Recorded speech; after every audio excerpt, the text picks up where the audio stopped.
मागणा विद्युत देवे कही ठकीदेले। 300 यूनिट्र मुहा बुलाइले मोहन सरकार। पदारे पड़ा मोहन सरकार प्रतारणा।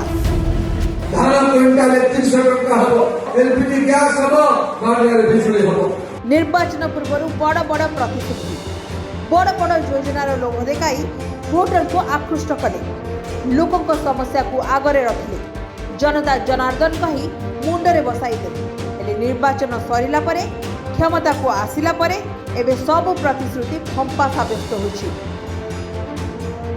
लोकों समस्या दूर करने तो दूरर कथा ओलटी महंगा माड़े लोकों को घायला करुछि सरकार। 300 यूनिट मागणा विद्युत जोगाई देबार प्रतिश्रुति को सीधा सीधा फांकी देले मोहन सरकार। निर्वाचन पूर्व घन घन प्रचार पाई केन्द्र हेवीवेट नेता माने भी निर्वाचन इश्तेहार माध्यम लोकों को भल मुहा बुलाइले।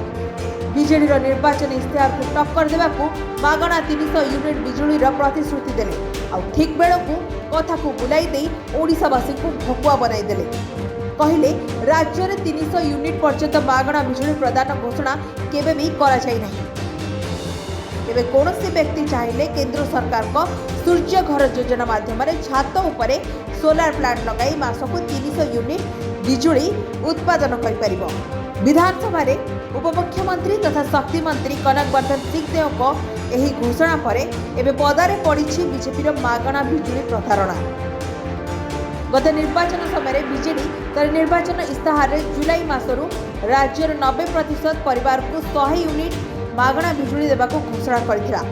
100 यूनिट पर्यंत बिजुली छाड़ निष्पत्ति पर बाजी था मोहर जदि नवीन पट्टनायक षष्ठ थर लगी मुख्यमंत्री भाव दायित्व ग्रहण करते तेज राज्य में बड़ प्रतिश्रुति पूरण होता। देखि 300 यूनिट बिजुली छाड़ा प्रतिश्रुति देते केन्द्रमंत्री और बीजेपी नेता। बीजेडी कहिथिला जे 100 यूनिट जाए व्यवहार करुवा उपभोक्ता को आदौ बिल देवाको पड़िबो नहीं और 150 यूनिट जाए विद्युत व्यवहार करुवा उपभोक्ता को 100 यूनिट बिजुली बिल छाड़ कराजिबो बोली बीजेडी निर्वाचन इश्तेहार प्रकाश करथिला। अनुरूप भाव में बीजेपी यार निर्वाचन इश्तेहार देशर कोटी हिताधिकारी को पीएम सूर्यघर योजना 300 यूनिट मागणा बिजुली जोगाई देबो बोली उल्लेख करथिले। बीजेपी विभिन्न नेता माने प्रचार काल में राज्यवासी को 300 यूनिट मागणा बिजुली देबे बोली विभिन्न समावेश घोषणा करथिले। मात्र मोहन सरकार एबे एही प्रतिश्रुति ओहरी जाइथिबा लोके अभियोग करुछंती। Bureau report rising Odisha.